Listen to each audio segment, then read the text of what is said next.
Hello everybody and welcome back to the channel. My name is Crimson Flower and I'm a main author of Polyphasic.net, the community recommended resource for polyphasic sleepers. So I want to start by explaining the reason why we're doing this video series that you're currently watching. There are several vlogs of people that are attempting schedules on the internet, but there are very few people who have successfully managed to adapt to the schedules that they're attempting while vlogging about it. The two names that come to mind are Aya and Jake B, where Aya adapted to Everyman and Jake B adapted to Everyman 3.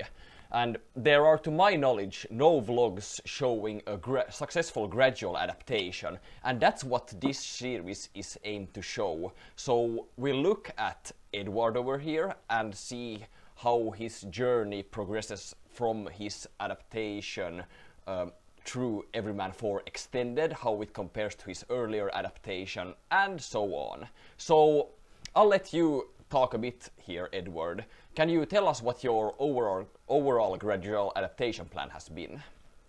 Yeah, sure. In the beginning, I had the plan to go from E1-extended to E2-extended, then E3-extended, and E4-extended. But I was like really impatient, and I think I could not wait to do so. And I don't know. I was feeling like I could go straight to 3 hours sleep reduction. So it's quite a big deal, but. Yeah, for the moment I leave it really good, so yeah, that's it. Okay, so your current plan is you have adapted to Everyman 1 extended and now you're switching to Everyman 4 extended, is that correct? Yeah, that's correct, yeah. Okay. And you did something special about a week ago. Can you talk about that too? Sorry? Yeah, you did something special about a week ago, the shifting of sleep times. Can you talk about that a bit? Yes, so in fact, you are asking me about how I shifted my schedule. Yes, absolutely, because there was the issue with your core and nap times not being aligned to the schedule that you wanted to shift to. Isn't that right? Yeah, that's right. In fact, so I had my core sleep at 11 p.m. and my nap was at midday. It was hard to fall asleep in my nap because unfortunately it was too close to the core wake.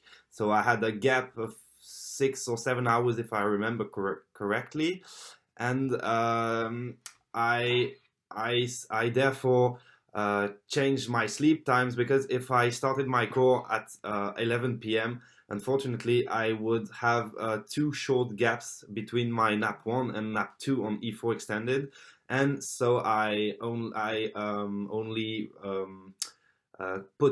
set back my schedule for 50 minutes, so I now go to sleep at 10 p.m. and 10 minutes. And yeah, it was really the point of having 3 hours minimum between both naps, in fact, and the core wake simply. Okay, and how was this shifting process like? Was it any difficult? Yeah, it was difficult. Really, it was difficult, and it's in those situations that you really see how effective the circadian rhythm is.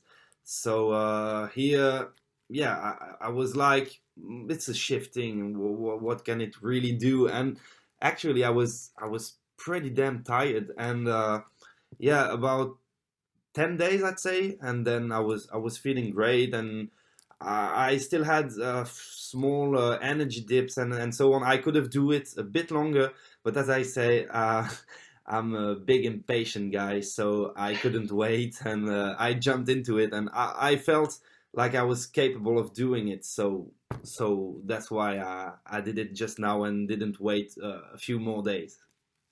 Okay, so you first fully adapted to Everyman 1 extended, then you shifted your sleep times and was almost feeling perfect, but then you switched over to the Everyman 4 extended, right? Yeah, that's right. Okay, that's cool to hear. So why are you doing a gradual adaptation? I'm doing this because I always try to adapt a quite tuck schedule like E4, E3, E2 on cold turkey, but coming from a shitty sleep quality, no rhythm, no nothing, smoking nicotine and weed the day before starting my adaptation and so on. And yeah, I saw that it was a pretty bad idea because each time I started Acer adaptation, I was feeling like crap on day one, and I could have lots of micro sleeps, and it was really unsustainable. But yeah, in the beginning, as I said, I wanted to do it like first E1, then E2, then E3. But when I noticed that I had so good sleep quality, I thought that maybe it could really help to adapt to a harder schedule, as I have a lot of commitment for those type of things and discipline. So I thought it could be doable to do a really short gradual adaptation, but it is anyway because I like first of all kept a very good sleep quality and sufficient sleep needs before going to a so difficult schedule.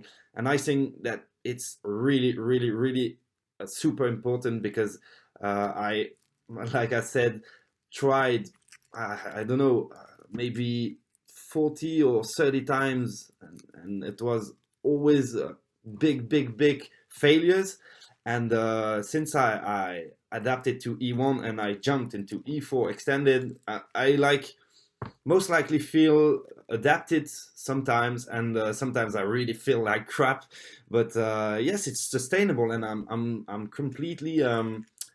It feels crazy because I didn't expect that to be so easy. I thought it would be really difficult, and no, really not.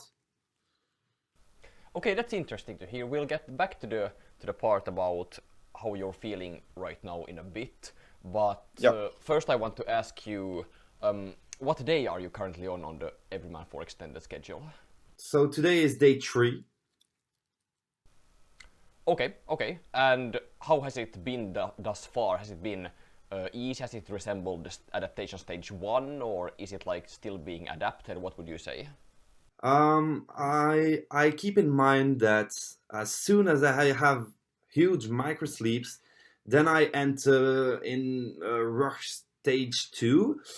Um, Here, as I don't really experience micro sleeps, I can do a meditation for 20 minutes. I can lie in my bed and go on my phone, work in my bed or anything, and I feel tired, yes, for sure, but I don't like fall asleep instantly. What I experienced before was that if I slept like 10 hours mono and sometimes 12, sometimes 8, and being inconsistent, I like when I jumped to my schedule, I fell asleep like in hours, and I builded a lot of sleep pressure and sleep depth.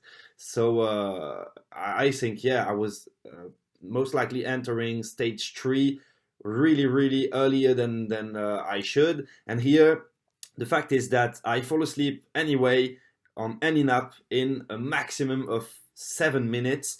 At the best, it's like 4 minutes at the moment.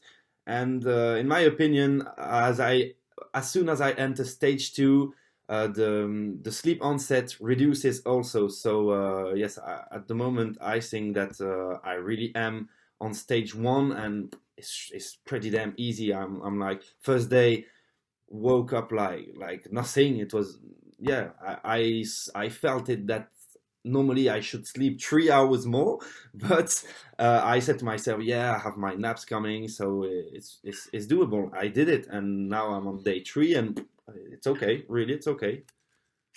Okay, okay, that's very interesting to hear. And you said that you are still falling fast asleep, or asleep fast for the new nap types, and that's very cool to hear. What about the sleep quality of the naps? Have they changed at all after the switch? Like, is your midday nap still filled with REM, and how are the other naps comparing to that one? Well, I'll have a look to my midday nap of yesterday, but I think I had only light sleep, unfortunately. Yes, I only had light sleep. The day before, I had about, yeah, I'd say, oh, sorry, there's someone calling me. Do you still hear me? Yes, I can hear you. Okay, I'm gonna go. Yeah. Oops.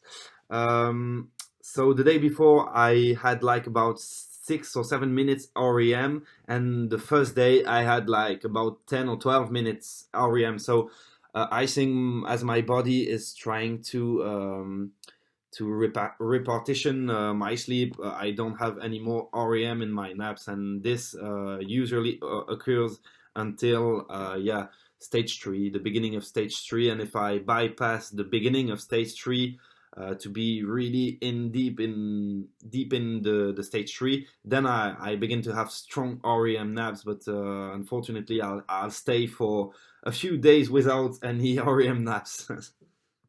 Okay, so the current situation is that when you were on Everyman E4-extended, you had REM sleep in your nap, and now Yeah. that seems to be progressively decreasing in duration, and Yeah. your other naps are still also only light sleep filled. Is that right? That's right. That's right. Sometimes I have like this morning at 4 a.m. I had like 7 minutes REM, and yeah, sometimes from time to times I get some REM, I had something like very strange that I never had on pretty much 2 years, 1 year of sleep tracking, and it is to simply have SWS onset. So SWS. I never had that before, and I had that yet today. And I fell asleep, and like I had a dream, but I don't really remember it. It was pretty deep, and it was a nap with the beginning. It was SWS, and I never had that before. That's very interesting to hear. What time was this nap? Which Uh, nap was it? I'll have a look, but I think it was 4 p.m. if I remember, 5 p.m. or midday. I'll say that to you straight away. Um, so, oh, it's difficult to find it back. Moreover, that I have Twilight on, so I see the screen in red. Not very practical. Yes, and as I can see, my first naps were really filled in in REM at the beginning, and really started decreasing in REM quantity by time passed. So it's not that, it's that, maybe here. Yeah, that's it. It was at midday. Okay, that's interesting to hear. And has your SWS in your core decreased at all after the switch? Are you like losing out on slow wave sleep? Uh, the first day, the first day I lost about 30 minutes of SWS. So I'll say that to you straight away. I have the readings here. So I had, for the first day I had 98 minutes of deep sleep. So yeah, about 10 to 20 minutes loss, because yeah, I usually have a lot of SWS and not a lot of REM, and it can fluctuate if I do special things during the day and so on. And here the last score I had 130 minutes SWS, so that's pretty huge. And I think my body is trying to catch up on SWS deprivation. Yeah, absolutely, and that's something that many people don't realize, is that the SWS deprivation or the pressure from it is really high, and as you're saying now, only like a day or two after you've deprived yourself for a little bit of SWS, you already got it in your nap, so it's really aggressive and takes up Yeah. space as much as it can.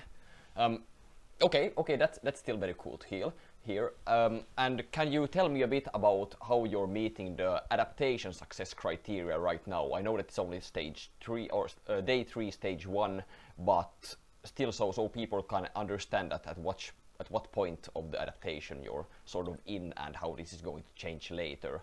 Are Yeah, you sure. like feeling productive at the moment? How are your energy levels? Productive, yes. I mean, I always been a very lazy person, so I always needed to force my productivity. But yes, here is most likely when I get up from my core wake that I really have. It's painful to go and put me at work, and I do like a miracle morning. So I take cold shower. I do a little of training. I like stay in silence for about 10 minutes. I do meditation and so on.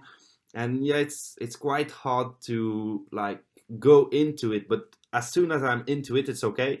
And for the next times, for the next wakes of my naps, it's really depending on the nap quality. So sometimes, like I have a nap and I wake up like as a train ran on me, and the next nap I wake up like as if I was adapted. So it's sometimes it's pretty frustrating because you like waiting to have a good quality nap, and then finally it's really shit, and sometimes you say, oh, I'm gonna go for a crappy nap again, and then no, it's like a nap with a good dream and it felt long, and so on. Okay. So the how you're feeling after a nap is correlating to whether you're getting REM in it. Yeah, really. So I cannot say that I feel energized and productive all the time when awake, as if you were adapted. Still, my memory loss, concentration is pretty good. I have, yeah, it's pretty easy to stay concentrated. I can read. Meanwhile, I still feel a bit sleepy when I read for too long. And the problem is just that natural wakes occur quite often on naps, but it's a special natural wake because I'm like, I think that I'm not sleeping, but I'm actually sleeping. Like Zio doesn't even see that I woken up, but I don't know. I have a conscious level that says I'm awake, and it's nearly all the time like 2 or 3 minutes before the alarm rings, or it's maybe a feeling, but it is very special. And unfortunately, I don't remember any dreams anymore, so that's a pity. But I think it will come back when time passes.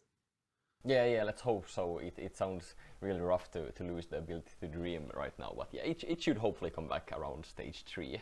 And you said that you wake up naturally from some naps. How long during the naps, or how long of the nap has passed until you wake up usually? Is it 7 minutes or 12 minutes, or is it like almost a full 20-minute nap? No, it's really between 7 and 12 minutes. Knowing that on E1-extended, I never ever fell asleep in less than 5 or 6 minutes. Sometimes it could be 10 or 12 minutes. So I think my body got used to sleeping only 10 minutes. So it's I think it's a need for my body to like understand that now he will sleep faster, and so he will sleep longer. So he needs to understand that. Yeah, absolutely. Did it take long for you to fall asleep when you were monophasic? Yeah, very very long. I consider myself like an insomniac, and yeah, I could like I preferred like sleeping for a night of 14 hours and stay awake for about 36 to 40 hours, either than sleeping every day on mono, because it was horrible. As I didn't have any consistent schedule, and I could sleep like 7, 6, 8, 10, 12, 14 hours. Yeah, it was a erratic schedule, and I could unfortunately not fall asleep before 1.5 hour, 2 hours. It depended, but yeah, I never got down 1 hour, even with a pretty good time schedule. So yeah, it's a huge improvement, really. Yeah, it sounds very rough indeed, your monophasic schedule, but I'm glad that Yeah. it has improved at the moment and you're falling asleep still within 10 minutes. That's a great improvement, and I'm happy to hear it. Yeah, me too. Yeah, let's change the course here a bit. Would you like to tell us about some notable events that have happened in your life and perhaps how they've affected your sleep schedule during the last 3 days? Yeah. So what we talked about in the beginning, that a good circadian rhythm is very important. Yeah, a good sleep quality, it's like a big deal if you want to adapt to a pretty difficult schedule successfully.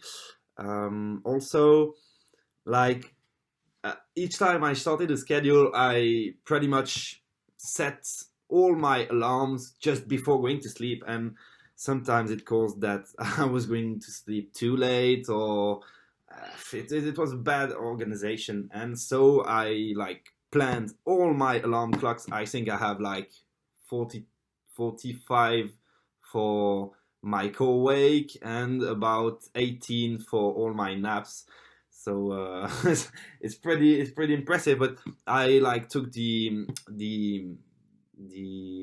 use to just set them off if I'm awake, and like this. In fact, if my brain is in zombie mode, I will most likely cut down or shut down 4 or 5 alarm clocks, but there's still 10 alarm clocks that I forget to cut off, and so I wake a second time, and it didn't happen until now. But as it's E4-extended and my total sleep time is quite reduced, I think it's a really good idea to do that, and I'm planning on buying some other phones like this. So for the moment, I use my iPhone to talk to you, and I have also an Android phone that I use only for my Zio analytics and for alarm clocks, such as what was the name of this application?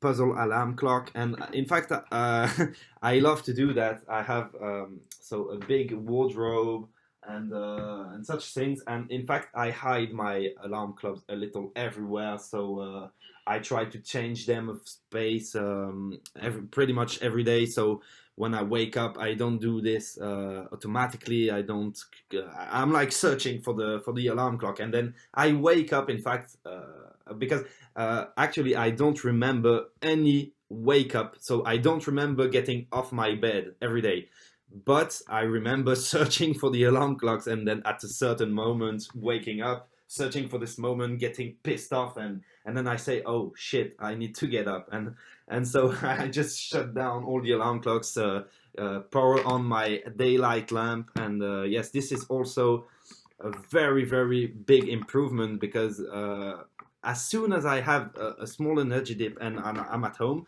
I turn on this lamp. I like put my face at 10-20 centimeters of it, and it's crazy how it alleviates my my mood. I feel really better. I'm like I had this problem like 2 days ago, just before putting my red glasses for the dark period. I was extremely sleepy, and I thought that if I put on my glasses, I would like fall asleep straight away, have micro sleeps, and try to stay awake by staying upright, and so on. And I thought it wouldn't be possible, so I just turned on my lamp. I put my face in front of it for like 10 minutes, and then I cut it off to put my red glasses, and my dark period was perfect. I could watch a film with my girlfriend in my bed without having any micro sleeps and so on. So it's a pretty huge improvement also. And yes, like in such difficult schedule, in fact, E1-extended like learned me how to have a structured day, so having a routine and so on. But here you need to have even more organization, even a better routine, because otherwise you get bored and you fall asleep. Simply, it's not a matter of really being tired, exhausted. It's more, in my case, a matter of simply like doing nothing or doing something that doesn't keep you enough concentrated, and and therefore making you fall asleep and do an oversleep that you don't want to do. So I did this before, like I was waiting for the adaptation to come. Like I was sitting in my sofa and saying to myself, it's okay, in 30 days it will be better. And it, it was really a bad idea to do so. I was sometimes standing up, like waiting for nothing. And now when I'm like, well, I want to stay in my bed, sitting and watching the ground, I say to myself, just let's go. I push it through, and I do something, even a stupid thing, and once I started the thing, I cannot stop doing it. So I do other things and so on, and so I keep my mind busy, and then I don't fall asleep. Simply. Yeah, it sounds crazy. It sounds really great, actually. Like you're really working here to make sure that you take the things that you've learned during your Everyman 1 extended adaptation and applying them this time. And I'm sure that your adaptation is going to be easier because of it. And you talked about that you've increased the amount of alarms you have by quite a lot. You've started using a daylight lamp. That's also very cool to hear. And I'm sure that the strictness of your sleep times needs to be pretty high, because, or pretty accurate, pretty strict, because you can't set 18 alarms every time you go to sleep, right? Yeah, exactly.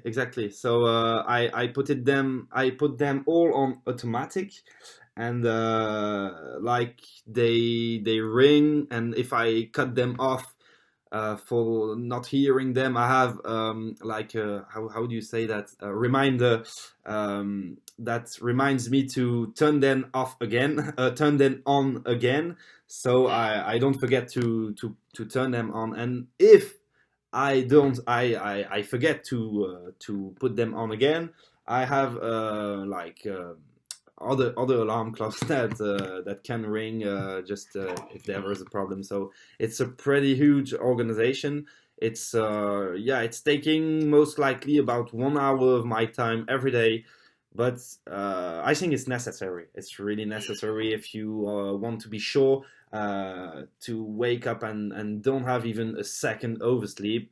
And I think also that the fact that you commit at that point makes that you don't want to stay in bed, you don't want to oversleep, because you know that you spent some time on it, and you want it to be successful, and it's not just like waiting for the adaptation to come. So yeah, it's a huge commitment, but as soon as you have it, I think it goes really better, and it's really easier finally. Okay, sure. It sounds to me like you're in the beginning of the first adaptation stage, and I hope that this is going to be very like easy for you. I don't know if it's going to, but you have quite a few naps to alleviate the homeostatic pressure, so let's hope for the best. Hopefully. Yeah, do you have any other tips for people who want to reduce their total sleep time at this point in time? Yeah, so really be disciplined. Try to keep yourself busy as much as you can, even on stupid things, as soon as it doesn't make you sleepy. Try to buy a daylight lamp. It's a pretty huge deal. Also, I didn't mention that I don't do any dark period after my co-wake, because whoa, someone's calling me again. Because it allows me to be more awake just after my co-wake, and I think I will do that only for the adaptation, and then afterwards I will do what the community recommends to not have disease like Alzheimer's and so on. Also, I say that really it's quite important to simply have a lot of alarm clocks set, and really at a crucial point having a good sleep quality before going into any schedule, having quit tobacco, nicotine, chocolate, and so on, in order to have really the best quality possible to ensure that you will have a good amount of SWS REM and a good sleep quality to fall asleep easier. If you are like me and you're insomniac, don't try to go cold turkey on a schedule when you have slept 14 hours the day before, because the 3 or 4 first days you will take ages to fall asleep, build a hell of sleep pressure, and it will be very, very, very difficult in the stage 3. I think it's pretty much like on E2, classical E2, the sleep pressure was the same as if I was doing Everyman, like having a good sleep quality before. So yeah, it's really important in my opinion. Yeah, it does sound very important. And okay, I think we're at the end of the conversation today. The idea here is to get back at you around once a week until you have adapted, and to see how your adaptation progresses, and so people can get a realistic expectation of what to expect. But yeah. Okay, I'm going to let you go and talk on the phone now, and I wish that you don't oversleep until the next week, and that you manage to do lots of productive work. Okay, thank you. Yep, thank you. Have a good one. Bye bye. Yeah, you too. Bye bye.